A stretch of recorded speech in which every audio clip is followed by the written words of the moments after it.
नमस्कार सर्वांना, शेतकरी जीवन या यूट्यूब चॅनलमध्ये मी वैशाली तुम्हा सर्वांचं स्वागत करते। तर आज आपण कुठे आलो आहोत? छत्रपती शिवाजी महाराज आणि समर्थ रामदास स्वामी यांची भेट झालेले हे ठिकाण म्हणजे शिंगणवाडी येथे आलो आहोत। बघा, माझ्या वडिलांची जमीन थोडीफार आहे, मग त्या जमिनीत येताना आम्ही शिंगणवाडीला आल्यानंतर नाही कायमस्वरूपी इथं स्मारकमध्ये आणि खडीच्या मारुतीला जायचोच बघा। आणि स्मारक खूप सुंदर आणि सुरेख असं आहे। इथं फुलांची झाडं ही एकदम छान असं आहे वातावरण, किती मस्त, कितनं पायच निघत नाही इतकं छान वातावरण आहे। आता तर मी चाललेली आहे खडीच्या मारुतीला बघा। खडीच्या मारुतीला जाताना पण नाही तिथं खडीच्या मारुतीच्या पायथ्याशी ना माझ्या वडिलांची जमीन आहे। मग आम्ही शेतात आल्यानंतर खडीच्या मारुतीला सुद्धा जायचो, का तर प्रत्येक वेळेला आल्यानंतर अंतर जवळ असल्यामुळं आणि ते डोंगरावरती असल्यामुळं नाही आम्ही असे ह्या रस्त्यानं खूप पळत पळत जायचो। जाताना काहीसुद्धा वाटत नव्हतं, म्हणजे येताना काहीसुद्धा वाटत नव्हतं, सॉरी बरं का। पण जाताना ना खूप चढ असल्यामुळे नाही दम भरायचा आणि आम्ही पळतच जायचो। पण येताना ना रस्ता पटकन उरकायचा, का तर उतारीला लागल्यानंतर का नाही रस्ता पटपट उरकतो ना। म्हणजे त्यासाठी बघा हा डोंगराळ भाग किती छान असं वातावरण आहे आणि याचा रस्ता बघा किती सुरेख असा आहे। डोंगरावरती हे मंदिर आहे आणि इथली झाडी पण छान आहे की नाही, हिरवंगार असं दिसतंय बघा सगळं। आणि ह्या झाडीतच खाली की नाही माझ्या वडिलांची जमीन आहे इथं। आणि हे आहे मारुतीचं मंदिर, छान आहे की नाही मारुतीचं मंदिर बघा। हा आहे प्रवेशद्वार, इथून आत जायचं आहे। मग आणि इथं बाहेरच्या ठिकाणी हो का हे झाडे आहे ना, ह्या झाडीच्या खाली इथं पायथ्याशी नाही माझ्या वडिलांची जमीन आहे इथं। या शेतात आम्ही खूप वेळा म्हणजे लहानपणी यायचोच आईवडिलांसोबत।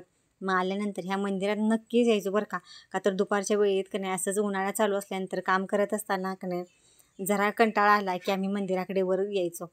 मग हे मंदिराच्या समोरचं झाड आहे हे असं,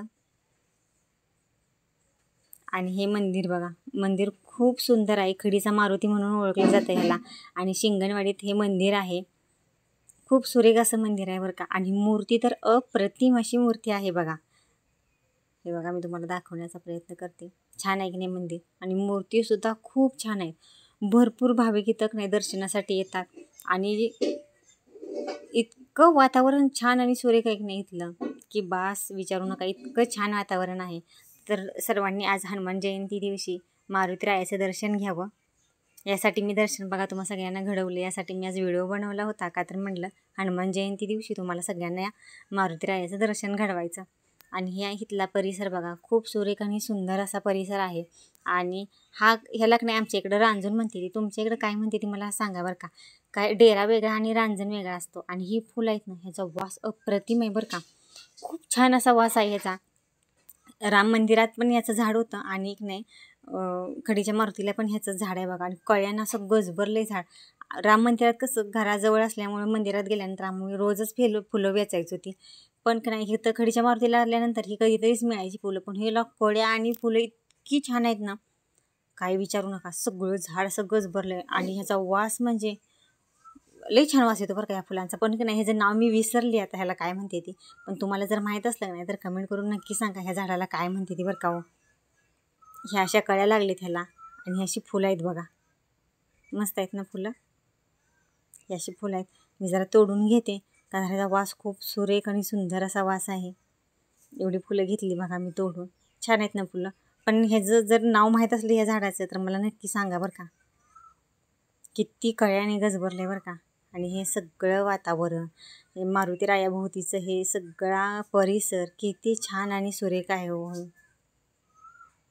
मस्त आहे ना वातावरण। आणि हे जाताना परतीचा रस्ता, जातानाचा रस्ता उरकतो बरं का जायला, पण येतानाचा चालत यायच्या वेळेला नाही गाडीवर नसल्यानंतर काही प्रश्नच नसतो।